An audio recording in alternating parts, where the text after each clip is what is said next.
నమస్తే, welcome to Telugu రాజ్యం. ఈరోజు మనతో పాటు ఉన్నారు సీనియర్ అనలిస్ట్ భరద్వాజ్ గారు. వారితో మాట్లాడేద్దాం. సార్ నమస్తే. నమస్తే అండి. సార్, పార్లమెంట్కి సంబంధించిన ప్రతిపక్ష నేత కాంగ్రెస్ పార్టీ అగ్రనేత రాహుల్ గాంధీ అయితే ఈరోజు చాలా సెన్సేషనల్గా అయితే ఆయన ట్వీట్ చేయడం జరిగింది. దేశంలో త్వరలోనే ఆర్థిక తుఫాన్ రాబోతుంది, ప్రజలందరూ చాలా తీవ్రమైన ఆర్థిక సంక్షోభాన్ని ఎదుర్కొనే పరిస్థితులు రాబోతున్నాయి, అలాంటి పరిస్థితులను అయితే కేంద్రం కల్పించింది, కార్పొరేట్ల కోసం నిర్ణయాలు చేసి దేశ ఆర్థిక వ్యవస్థను అయితే మోదీ కుప్పకూల్చారు గత 10-12 ఏళ్ళు. ఆ ప్రభావం అంతా క్రమంగా అనుభవిస్తూ వచ్చారు. ఈసారి అయితే బ్లాస్ట్ అవ్వబోతుంది, ఇక దీని నుంచి తప్పించుకోవటానికి లేదు, ప్రజలు చాలా ఇబ్బందులు పడబోతున్నారు అని అయితే ఆయన చెప్తున్నారు. సో ఆ పరిస్థితులు చూస్తుంటే ఈరోజు ఇంధన ధరలు ₹3 పెంచారు. మరి కొద్ది రోజుల్లో అది 3 కాదు, ఇంకో 10 పెంచితే తప్ప ఆయిల్ కంపెనీలు సర్వైవ్ అయ్యే పరిస్థితి లేదని అయితే చెప్తున్నారు. సో ఎలా ఉండబోతుంది అసలు దేశ ఆర్థిక పరిస్థితి రాబోయే రోజుల్లో? అంటే ₹3 పెంచారు అనేది ఓకే, ఇంకొక 1 వీక్లో ఇంకో ₹4 పెంచబోతున్నారు అనేది కూడా ఒక వార్త ఉంది. ఓకే, కనుక ఇంధన ధరలు పెరుగుతాయి, అన్ని వస్తువుల ధరలు పెరుగుతాయి. నిజానికి ఇక్కడ సంతోషించాల్సిన విషయం ఏంటంటే ఇరాన్ నుంచి ఒక ప్రకటన వచ్చింది. ఓకే, ఒక సయోధ్య కుదిరింది అమెరికాతో, వాళ్ళు కొన్ని షరతులు తీసుకునే ప్రయత్నం చేస్తున్నారు. గల్ఫ్ క్రైసిస్ ముగింపుకు వస్తోంది కాబట్టి గ్యాసు అలాగే పెట్రోల్కి సంబంధించి ఇప్పటివరకు ఉన్న గందరగోళం ఉండకపోవచ్చు అనేది. అలాగే పెట్రోలియం శాఖ మంత్రి గారు ఒక మాట చెప్పారు, అంటే సహాయ మంత్రి గారు ఒక మాట చెప్పారు. ఆవిడ ఏమంటారంటే మనం రష్యా నుంచి కూడా కొనుగోలు చేస్తున్నాం, యుఎస్తో ఒక అగ్రిమెంట్స్ ఉన్నప్పటికీ మనం స్ట్రైట్గా రష్యా నుంచి కూడా కొంటున్నాం, మీరేం టెన్షన్ పడద్దు, ఆయిల్ గురించి ఆందోళన పడద్దు అని చెప్పింది ఆవిడ నిన్న. ఇలా ప్రజలకి వెన్నరాసేటువంటి ప్రయత్నాలు జరుగుతున్నాయి. అయితే గల్ఫ్ క్రైసిస్ తగ్గినప్పటికీ ఇక్కడ పెట్రోల్ రేట్లు పెరుగుతున్నాయి. ప్రస్తుతం ప్రపంచం బాగానే ఉంది అనుకుంటున్నారు కానీ డొమెస్టిక్ గ్యాస్ కూడా పెరుగుతుంది. కమర్షియల్ ఆల్రెడీ పెంచారు, డొమెస్టిక్ గ్యాస్ కూడా ఒక మేరకు పెంచారు, ఇంకొంచెం పెరుగుతుంది. సిలిండర్ ధర రికార్డు స్థాయిలో ఈ సంవత్సరాంతానికి తయారయ్యే పరిస్థితి అయితే ఉంది. Domestic cylinder. ఓకే, జనాలు ప్రిపేర్ అవ్వాలంటే ఆయన ఏం చెప్తున్నాడంటే మనం క్రైసిస్ని పంచుకునే ప్రయత్నం చేస్తున్నాం అని చెప్తున్నాడు. ప్రజలందరినీ భాగస్వాముల్ని చేస్తున్నాం అని చెప్తున్నాడు. ఈ భాగస్వాముల్ని చేస్తున్నాం అనే మాటతో జనాలందరి మీద భారం వేస్తున్నాడు. ఇక్కడ ఉపాధి అవకాశాలు తగ్గుతున్నాయి.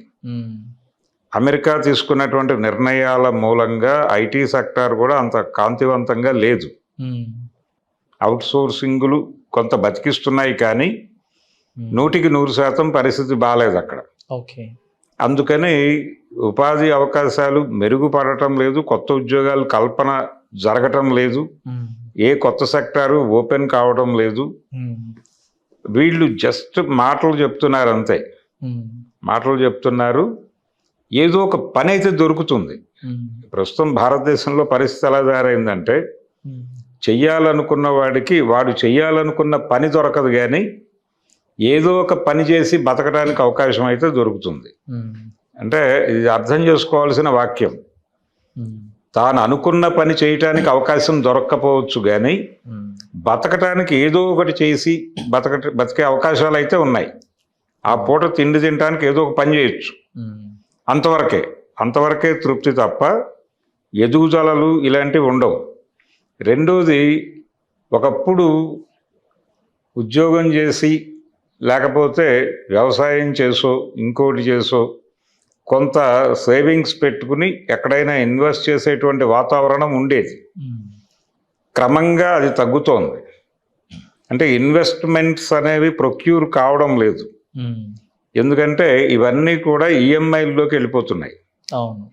జనం ఎర్నింగ్స్ అన్నీ కూడా ఏదో ఒక మిషతో ఈఎంఐల్లోకి వెళ్ళిపోతున్నాయి. వస్తువుల మీద ప్రజలకు కూడా అంతే ఏదో ఒక అవకాశం కల్పించి అటు తోసేస్తున్నారు. బ్యాంకులు ఆ డబ్బుల్ని దోచుకునే పనిలో ఉన్నాయి. ఈ దోచుకోవడం ద్వారా ప్రాపర్ సేవింగ్స్ మిడిల్ క్లాస్ నుంచి రావడంలా. ఒకప్పుడు ఎలా ఉండేది, ఊళ్ళల్లో కూడా ఎలా ఉండేది అంటే పరిస్థితి, ఒక వ్యవసాయ కూలి వాడు కూలి పని మాత్రమే చేస్తాడు, ఆ డబ్బులు సాలిడ్గా మిగిలేవి. భార్య ఇంకెక్కడో పనిచేస్తూ ఉంటుంది, ఓ 10 ఏళ్లలో పనిచేస్తుంది అనుకుందాం, దాంతో ఇల్లు వెళ్ళిపోతుంది, ఈ డబ్బులు మిగిలిపోతాయి. ఈ మిగిలిపోయిన దాంతో ఒక 5 ఏళ్ల తర్వాత 1 ఎకరం పొలం కొనుక్కుంటారు వాళ్ళు. గ్రామీణ ప్రాంతాల్లో ఎక్కువ జరిగింది ఇది. ఇలా కొద్దో గొప్ప ఒక ప్రోగ్రాం జరిగేది, వాళ్ళకి ఒక ఆస్తి ప్రొక్యూర్ అయ్యేది. ఇప్పుడు ఆ పరిస్థితులు అక్కడ లేవు, ఇక్కడ లేవు. ఇక్కడ కూడా ఇంట్లో ఇద్దరు సంపాదిస్తే ఒక సంపాదన ఇంటికి వాడి రెండో సంపాదన దాచిపెట్టి ఏ ఇల్లు కొనుక్కోవడం అనే ప్రోగ్రాం, ఒక స్థిరాస్తి కొనుక్కునే ప్రోగ్రాం ఉండేది. ఇప్పుడు స్థిరాస్తులు కొనుక్కోవడం కోసం సేవింగ్స్ చేసే కండిషన్ ఉండటం లేదు.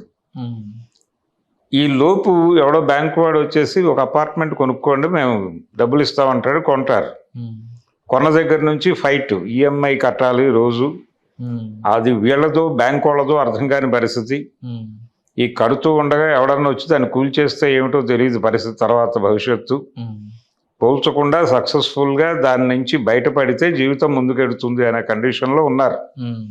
అందుకని జీవితాలు భారతదేశంలో గతంలో లాగా లేవు.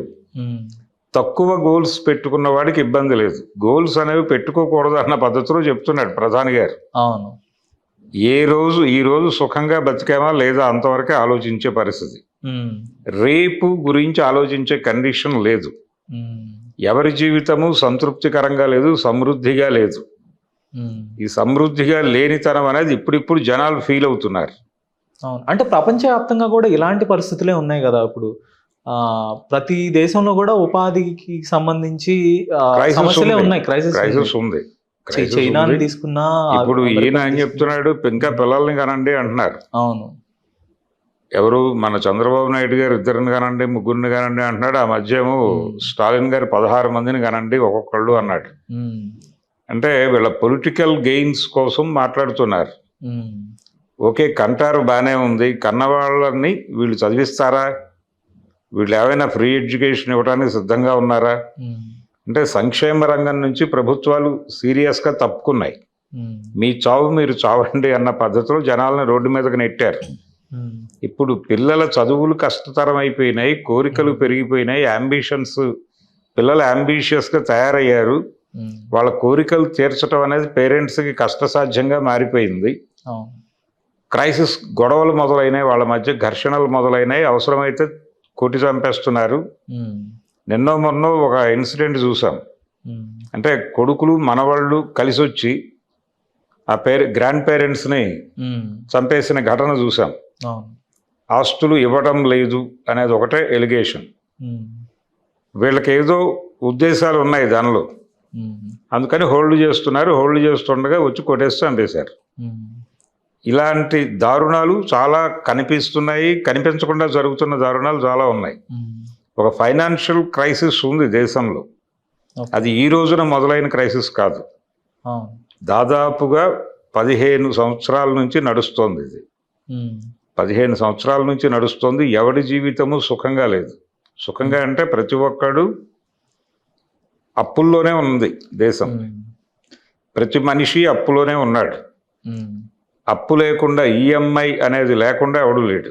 ఏదో పద్ధతులు, కనీసం ఫోన్ కూడా ఈఎంఐల దాకా తీసుకెళ్ళిపోయారు ప్రతిదీ. ఇటువంటి దేశంలో బ్యాంకులు మానిటర్ చేస్తున్నటువంటి జీవితాలు, ఏదైనా సరే సేలబుల్ ప్రోడక్టే మనిషితో సహా.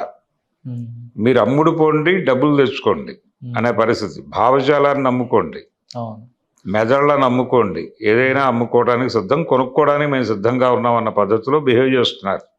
స్ట్రైట్ అలా తయారైపోయింది. గతంలో చూస్తే ఇండియా కొంత వెస్టర్న్ కంట్రీస్ని, తర్వాత యుఎస్ని, అక్కడి నుంచి మనం కొంత ఇన్స్పిరేషన్ తీసుకొని అక్కడున్న సిస్టమ్స్ని మనం ఫాలో అయ్యేవాళ్ళం. ఈ లిబరలిజం కానీ, తర్వాత మరిన్ని కాన్స్టిట్యూషనల్ వాల్యూస్ని కానీ, డెమోక్రసీని మనం. డెమోక్రసీ అనేది అది పెట్టుబడిదారీ సమాజం ప్రారంభంలో భూస్వామ్య సమాజానికి భిన్నంగా ఉండటం కోసం ఎమర్జ్ అయినటువంటి ఒక వాల్యూ, అంతవరకే.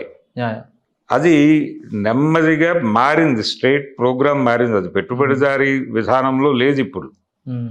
అది దానికంటే ఉన్నత స్థాయి సామ్రాజ్యవాదం, స్థాయి కూడా దాటి వెళ్ళిపోయి నడుస్తున్నటువంటి పరిస్థితి. అదే సార్ ఇప్పుడు నా ప్రశ్న, మనం గతంలో ఆ వెస్టర్న్ కంట్రీస్ని అయితే మనం సిమ్యులేట్ చేసేవాళ్ళం ఇక్కడ, అక్కడి నుంచి ఇన్స్పిరేషన్ పొందేవాళ్ళు గత పాలకులు. వెస్టర్న్ కంట్రీస్, అమెరికా, అలానే కొన్ని అభివృద్ధి చెందిన దేశాల మోడల్ని మనం ఫాలో అయ్యేవాళ్ళం. కానీ ఇప్పుడు చూస్తే కొంత ఆఫ్రికన్ మోడల్స్, తర్వాత సౌత్ ఏషియన్ కంట్రీస్, మన పక్కనున్న శ్రీలంక, ఈ తరహాలోనే పరిపాలన జరుగుతోంది.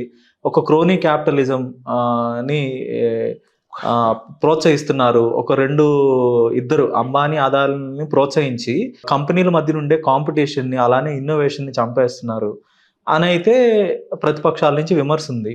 ఇప్పుడు అదే మన దేశానికి అభివృద్ధికి కానీ ఒక అడ్డుగా నిలబడుతుంది. అభివృద్ధి నమూనానే మారిపోయింది. అభివృద్ధి అనే పదం సెన్స్ మారిపోయింది.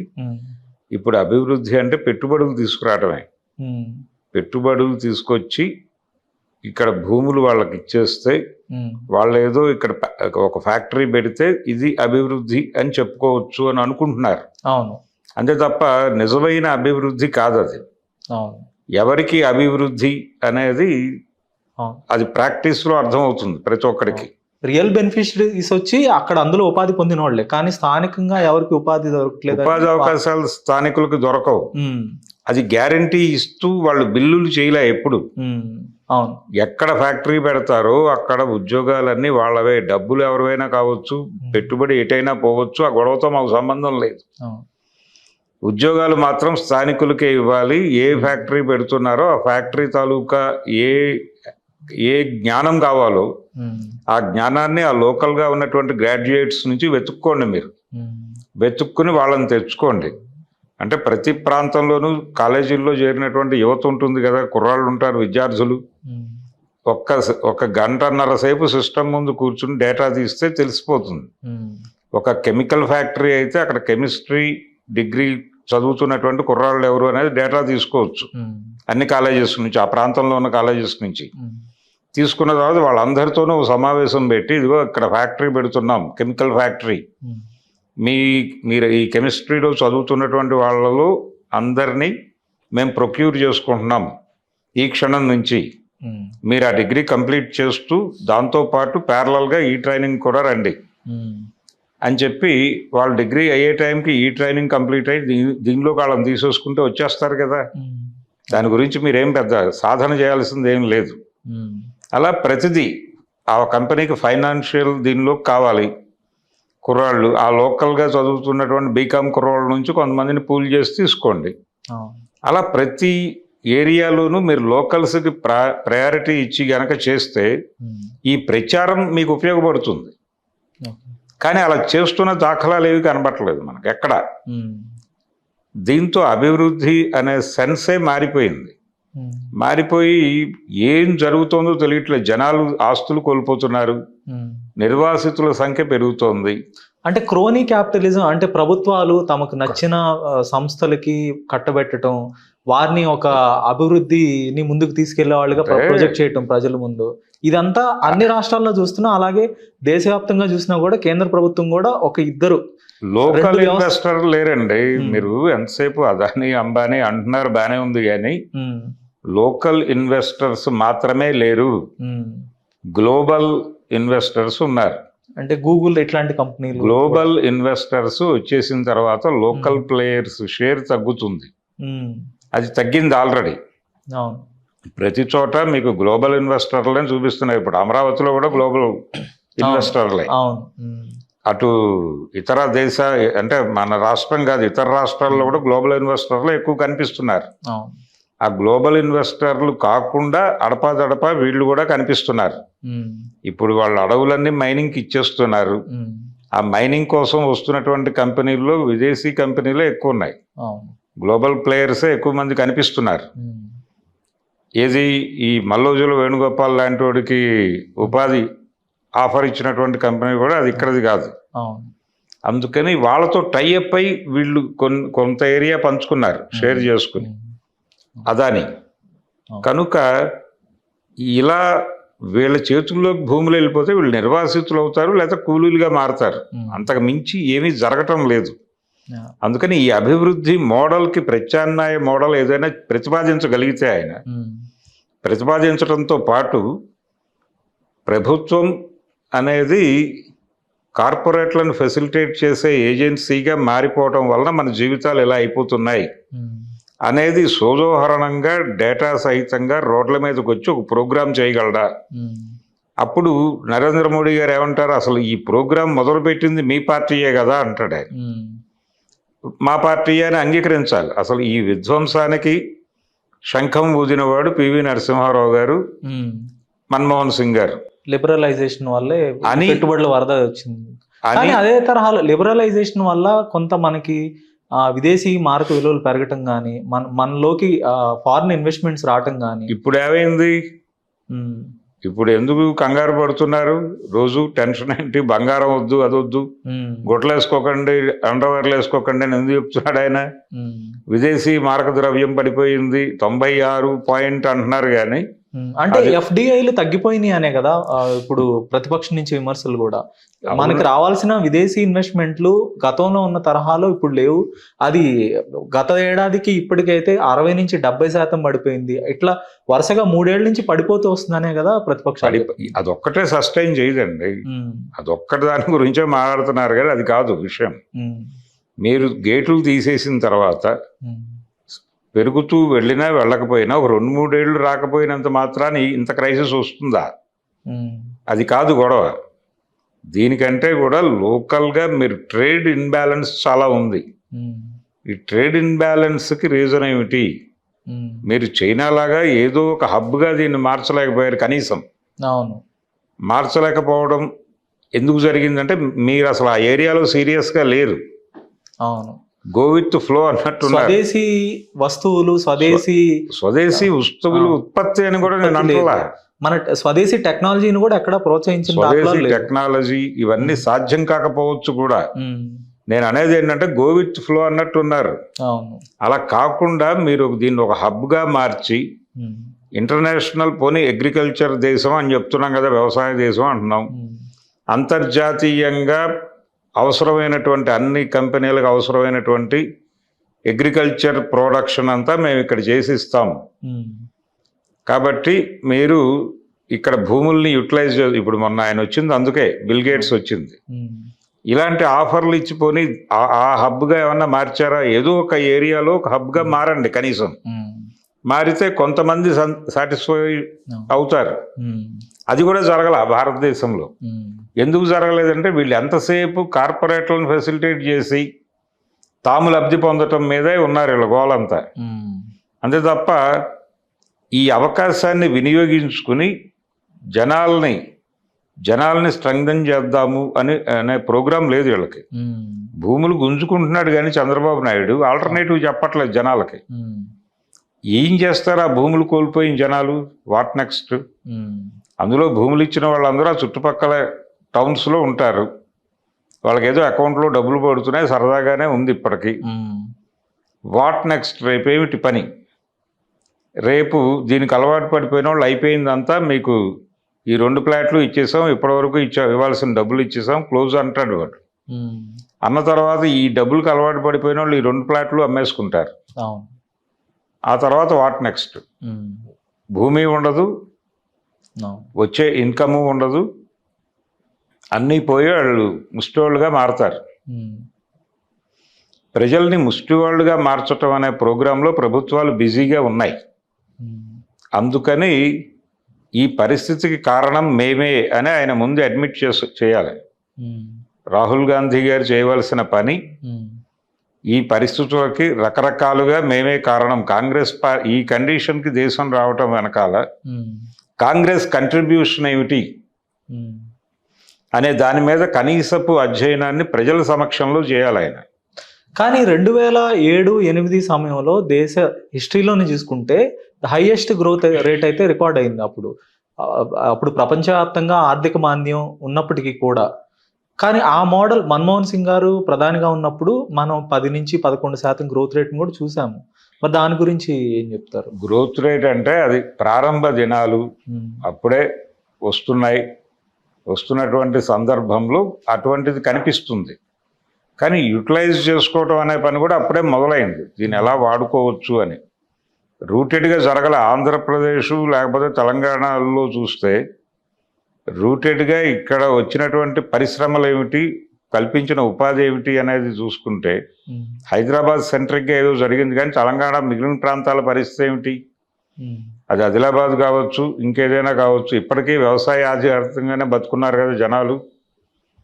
రోడ్ల మీద క్వాలిటీస్ అయితే అలానే ఉన్నాయి, మరింత తారతమ్యాలు మరింత పెరుగుతున్నాయి. అది ఇప్పుడు రైతులు అక్కడ పెట్టుకుని కూర్చున్నారు జొన్నలు, ఎక్కడ ఆదిలాబాద్ జిల్లాలో కొనేవాళ్ళు లేక రోడ్ల మీద పెట్టు కూర్చున్నారు. మార్కెట్ యార్డ్లన్నీ నిండిపోయినాయి. ఎవడు కొంటున్నాడో ఎవడు కొనట్లేదో తెలియట్లేదు, వాళ్ళకి ఏం చేయాలో అర్థం కావట్లేదు. వాళ్ళ కష్టమేమో రోడ్డు మీద ఉంది, వర్షం వస్తే కొట్టుకుపోతుంది. ధాన్యం పరిస్థితి అదే. కరీంనగర్ జిల్లాలో ధాన్యపు సంచులతో రోడ్ల మీద ఉన్నారు జనాలు. కాబట్టి ఈ గందరగోళం ఉండకూడదు. ఇక ఫైనల్ గా చెప్పదలుచుకుంటే దేశ ఆర్థిక పరిస్థితి ఎలా ఉండబోతుంది? సంక్షోభం అనేది తప్పదా? ప్రజల జీవన ప్రమాణాలు మరింత దిగజారిపోయే అవకాశాలు ఏమైనా కనపడుతున్నాయా, సూచనలు కనపడుతున్నాయా? ఏం చెప్తారు? స్కామ్లు, వాళ్ళు పొలిటికల్ స్కామ్లు చేసుకుని బతికేస్తున్నారు. జనాలు కూడా క్రిమినల్స్ గా మారిపోతున్నారు. క్రిమినలైజేషన్ పెరిగిపోతుంది సమాజంలో, ద్రోహాలు పెరిగిపోతున్నాయి. దీని వెనక పొలిటికల్ పార్టీలు యొక్క ప్రోద్బలం లేదంటే వారి చర్యలు ఏమైనా కారణం అవుతున్నాయా? అసలు ఉన్న స్ట్రక్చర్లో ఎలా బతకాలో తెలియక చేసేసుకుంటున్నారు. ఏదో ఒక స్కామ్ చేయకపోతే గడవని పరిస్థితికి వెళ్ళిపోయారు జనాలు. అందుకని జనాల్ని నేరస్తులుగా మార్చేస్తోంది స్టేటే. అందుకని ఈ పద్ధతి మారాలి. అంటే జరుగుతున్న అభివృద్ధిలో జనాల్ని భాగస్వాముల్ని చేయగలిగితే కొంతవరకు సస్టైనబిలిటీ వస్తుంది. దానికోసం ఏదైనా ప్రోగ్రామ్ చేసి దాని మీద ఒక్కొక్క బ్లాక్ తీసుకుని, దేశంలో ఒక ప్రాంతాన్ని తీసుకుని పని మొదలు పెడితే ముందు జనంలోకి వెళ్ళి, అయ్యా మీ ప్రాంతంలో లిబరలైజేషన్ తర్వాత వచ్చినటువంటి మార్పులు ఏంటనేది స్టడీ చేశారు ఎప్పుడైనా? అది మొదలు పెట్టగలిగితే కాంగ్రెస్ పార్టీ తన్ని తాను సమీక్షించుకుని మేం చేసినటువంటి పని తాలూకా ఫలితాన్ని మేము ఇప్పుడు జనం దగ్గరికి వెళ్ళి తెలుసుకోవాలనుకుంటున్నాం. మా పరిపాలన కొంత చేసింది, ఆ తర్వాత వచ్చిన వాళ్ళ కాలంలో ఏం జరిగింది అనే దానికి సంబంధించి నిష్పక్షపాతంగా ప్రజాభిప్రాయ సేకరణ చేసుకోగలిగితే వాళ్ళకే అర్థమవుతుంది సినిమా ఏంటనేది. ఓకే, తిరిగి లిబరలైజేషన్ నుంచి తిరిగి సోషలిస్ట్ విధానాలకి ప్రభుత్వాలు రావాలి అని సూచిస్తారా మీరు? అదేం కాదండి, జనాలు వాళ్ళ కంట్రోల్లో దేశాన్ని తీసుకునే పరిస్థితులు ఉన్నాయి. ఈ పరిస్థితి రాకూడదనే వాళ్ళు ఈ దేశంలో ఉన్న ఉద్యమకారుల్ని, విప్లవకారులను అందరినీ కాల్చి చంపేస్తున్నారు. కానీ జనం అలా లేరు. ఆ మధ్యకాలంలో ఒక ఎప్పుడో సరెండర్ అయిపోయి ఇంట్లో కూర్చున్నటువంటి ఒక నక్సలైట్ నాయకుడిని ఇంటర్వ్యూ చేశారు వెళ్ళి. ఆయన ఒక ట్రైబల్. ఆయన ఒక మాట చెప్పాడు, మావోయిస్ట్ పార్టీని చంపేశారు విజయవంతంగా, అది ఈజీగానే టార్గెట్ చేయగలిగారు, అయిపోయింది, ప్రస్తుతానికి వాళ్ళు ఆనందంగానే ఉంటారు. కానీ ఇక్కడ పరిస్థితులు అంత బాగాలేవు. లోకల్గా మేము ఊళ్ళకి వచ్చేసాం కానీ ఇక్కడ పరిస్థితులు బాగాలేదు. జనాలు ఈ పరిస్థితి నుంచి తిరగబడేటువంటి దీనిలోకి వెళుతున్నారు. జనం తిరుగుబాటుని మావోయిస్ట్ పార్టీని కంట్రోల్ చేసినంత ఈజీగా కంట్రోల్ చేయలేరు వీళ్ళు. అప్పుడు వీళ్ళ తోలు లేచిపోయే అవకాశం ఉంది అని చెప్పాడు ఆయన. అదే పరిస్థితి. ధన్యవాదాలు sir. Thank you. Hello, Telugu రాజ్యం ఛానల్ చూస్తున్నారా? సామాజిక, రాజకీయ, జీవన చిత్రణే తెలుగు రాజ్యం. అతిశయోక్తులు, అసత్యాలు ఉండవు. రాజకీయ కోణం కాదు, ప్రజా కోణమే కొలబద్ద. తెలుగు రాజ్యం వీక్షణ మీ ఉత్తమ అభిరుచికి నిదర్శనం.